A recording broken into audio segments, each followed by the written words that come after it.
Ang DPWH ay hindi lang gumagawa ng bagong daan. Inaayos din ito ang mga daan, mga dike at mga tulay na nasira.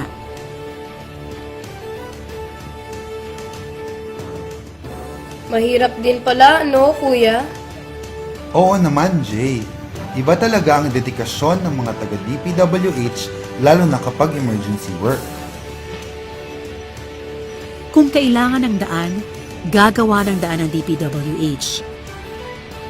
Kung sira ang daan, aayusin pa rin ng DPWH. Ganyan ang DPWH.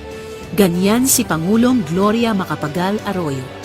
Sa oras ng anumang sakuna, kalamidad, ang Department of Public Works and Highways ay may responsibilidad na gawing kagad ang pagpapakumpuni, pagsasaayos ng mga kalsada o anumang infrastrukturang nasira ng nasabing kalamidad. At ito'y ayon na rin sa utos ng Pangulo na magtrabaho ng 24/7 para maiayos ang kagad ang mga kalsada.